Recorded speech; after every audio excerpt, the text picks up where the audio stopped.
وسلم وبارك على سيدنا محمد. اعزائي جميع متابعين قناتكم ارانب الخير في كل بيت، احنا النهارده ان شاء الله معاكم فيديو جديد جميل، تابعوه للنهايه. زي ما قلت لكم في كل فيديو ان شاء الله فكره جديده مفيده في تربيه الارانب على الارض. يا رب اكون بقدم لكم المعلومه بطريقه سهله وبسيطه كلنا نستفاد بيها مع بعض ان شاء الله. النهارده هنتكلم في حلقه عزل الذكر. الحلقه دي انا وعدتكم بيها بقالي فتره، بقول لكم هعمل الحلقه دي ان شاء الله نعملها مع بعض، فهنشوف في افكار جديد كتير وسهله وبسيطه برضو، مش هتكلفني اي حاجه. زي ما قلت لكم شويه خشب من على السطح ممكن ادقدقهم في المكان اللي هناك ده، المكان اللي انا مسلطه عليه الكاميرا ده اللي الارانب بتجري فيه، مكان فاضي كده في ركن في الاوضه، واحط اعمل عشه صغننه كده بالخشب، واعمل لها باب سلك من فوق طبعا عشان التهويه، عشان حرام نقفل الخشب من كل الجوانب على الذكر، ونحط له مكلف صغنن كده، اي بتاعتين كده صغيرين نحط فيهم ميه واكل، مثلا زي دي كده، فخار زي ده كده، ونحط فيه اكل وميه للذكر. او لو عندي مثلا سلاكه قديمه ممكن احطها، بس لا مش هينفع طبعا احطها على الارض كده زي الزيار ما انا حطاها، لازم ارفع السلاكه من على الارض. دي فكره برضو جات لي وانا بشتغل وقلت لازم اقول لكم عليها ان شاء الله. لازم نرفع السلاكه من على الارض علشان اعزكم الله طبعا الارانب بتتبول. السلاكه لو اتحطت على الارض مباشر على الرمل كده هيتبولوا وهيبهدلوا نفسهم وهيجيلهم طبعا امراض لا حصر لها. طبعا احنا ان شاء الله النهارده هقول لكم كل الافكار اللي ممكن تعملوها. ممكن برضو لو عندي مثلا حاجه طوب مثلا واقوم عاملاه مربع كده، واقوم حاطه عندي اسمنت مثلا، جبت عندي اسمنت وطوب مرميين على السطح. في ناس بيبقى عندها ورمل، ممكن اقوم بانيه مثلا بيت بالطوب كده بالثلاث جوانب، وفي جانب مثلا الكورنر اللي هناك ده اعمله الجنب ده والجنب ده، واقوم حاطه باب سلك من فوق بحته باربع خشبات وحته سلك من بتاع الشبابيك او من بتاع البيبان، بلاستيك سلك اي حاجه يتحط ويتغطى بيه الذكر، واحط له برده زي مكالف كده صغيره ميه واكل. دي فكره تانية برده، فكره الطوب، فكره الخشب ان انا اعمل سلاكه من الخشب. عملتها لكم قبل كده في افكار في حلقه في بدايه القناه عملتها، لو حابين ترجعوا ليها وتشوفوا عملناها ازاي روحهم. وكنت برضو عامله خط ميه هناك كده، وعامله مكالف حوالين السلاكه بتاعه الذكر. انما أنا طبعا يعني انا قلت عندي سلاكات سلك موجوده، سلاكات فطام وسلاكات امهات، فانا طبعا لازم الاول قبل ما احط السلاكه المكان اهو مكان يكون مناسب للسلاكه. مناسب ازاي؟ التهويه بتاعته كويسه، التهويه بتاعته كويسه جيده. والارانب طبعا لازم اعزل الذكر قلنا علشان اعرف مواعيد التلقيح، مواعيد الجس، مواعيد الولاده. عشان مثلا الام دي هتولد بعد اسبوع لازم احط لها ولاده طبعا. ليه؟ عشانها بكريه، البكريه بحط لها الولاده قبلها باسبوع. فانا عرفت ميعاد اتلقحت مثلا من 10 ايام، من 15 يوم يبقى هي قدامها كذا، يبقى انا عرفت ميعاد الولاده بتاعتها. جسيت عرفت ان هي خلاص مسكت الحمد لله، اقوم حطها في مكانها وحط لها ولاده. او هي مثلا انا بربيها في السلك ده احط لها الولاده. طب انا بربي على الارض احط في الازدار بقى، ابدا احط لهم قش علشان المكان يتدفى كده، والام تدخل وتعرف ان المكان ده للولاده، ان المكان ده متدفي وكويس، تدخل تولد فيه الخلفات بتاعتها بسلام. طيب انا اعزل الذكر ليه برضو؟ علشان في نفس الوقت مثلا لو انا عندي ذكرين في نفس المكان الذكرين هيضربوا بعض، دي برضو حاجه. مثلا انا عندي بلدي وعندي سلاله موجوده اهو، واحد بلدي وواحد سلاله، في الاول مسكوا بعض اتبهدلوا بعض وبعد كده اتعودوا على بعض، بس انا عايزه اعزلهم برضو علشان احافظ عليهم.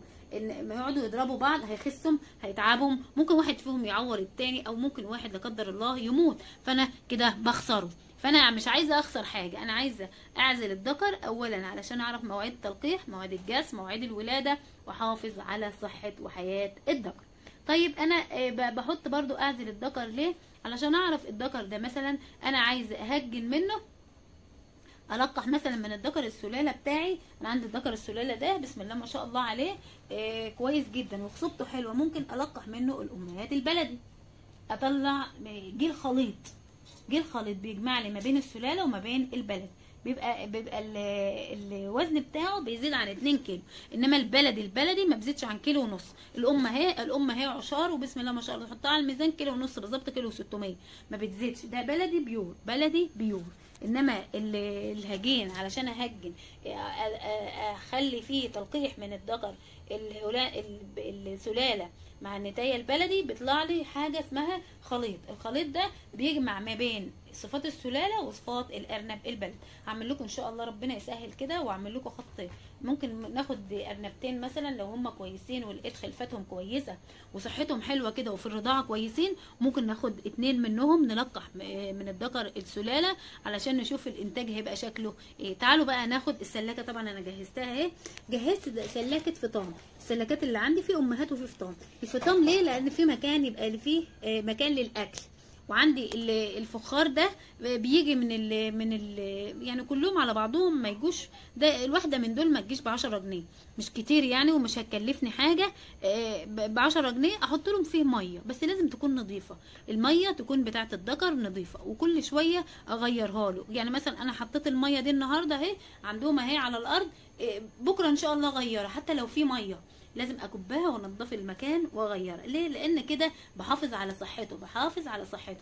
ممكن يعني تبول فيه الفراخ مثلا اتبولت فيه، فانا لازم انضفه واخليه نظيف كويس قوي. الاكل والميه بتاع الارنب لازم اهتم بيهم كويس قوي، زي ما قلت لكم في الحلقه اللي فاتت برضو، في حلقه الاكل وازاي ان انا اوفر في العلف واكل اكل من البيت. الاكل بتاع البيت اغسله وانضفه واحطه للفراخ اهو محطوط، والارنب البلدي بتيجي تاكل منه، بتاكل من العلف او بتاكل من اكل البيت عادي، مفيش اي مشكله. فالفراخ والارانب لازم الاكل بتاعهم يكون كويس، لازم احافظ عليهم من البرد علشان البرد اكتر حاجه تتعبهم اليومين دول. تعالوا بقى نحط السلاكه في مكانها واقول لكم فكره ان احنا نرفع بيها. ممكن نرفع بايه؟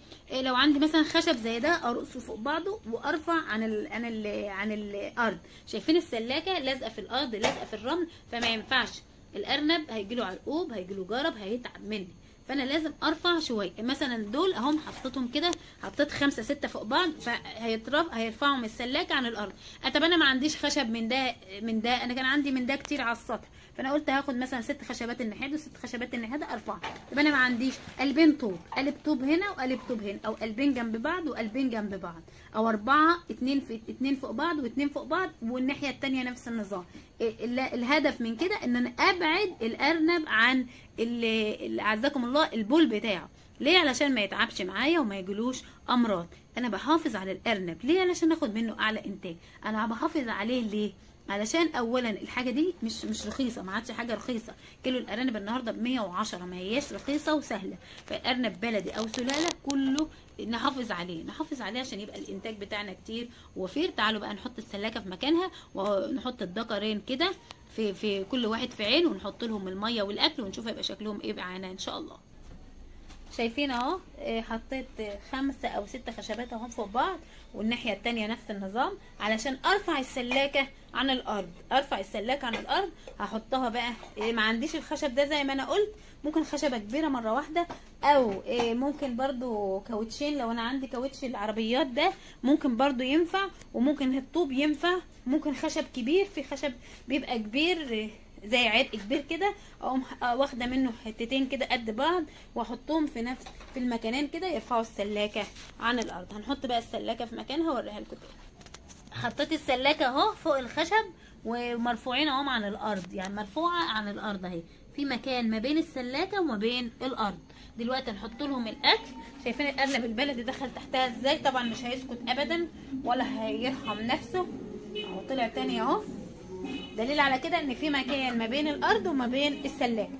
ده كده زي ما قلنا بنحط خط ميه اهو. ممكن اعمل جردل وخرطوم واحط لهم ميه في خط الميه، بس احنا طبعا زي ما قلت لكم اهو مكلفين فخار صغير كده اهو.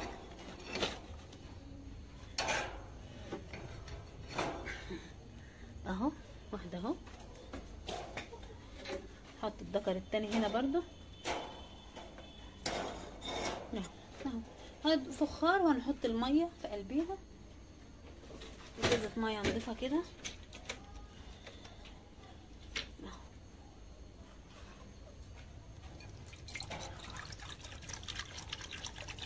يبقى انا كده عملت اللي عليا، ظبطت مكان الذكر كويس قوي، حميته من على الارض. طبعا ازاي؟ ان هما ما يضربوش بعض، ما يبهدلوش بعض.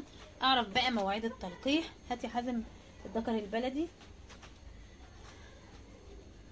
اهو بطريقه بحاجه سهله وبسيطه. زي ما قلت انا السلكات دي كانت موجوده عنده، انتوا عارفين قبل كده ان احنا كنا بنربي في السلكات هنا اهو.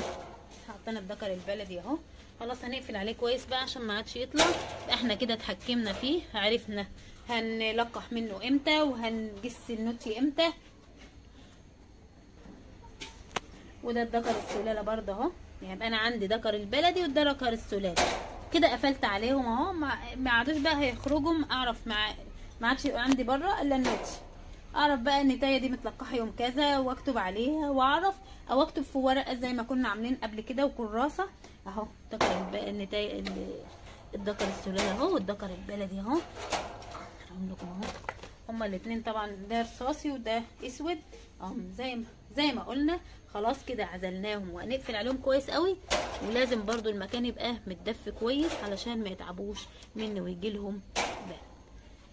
دي حلقه عزل الذكر انا وعدتكم بيها، عملتها لكم النهارده.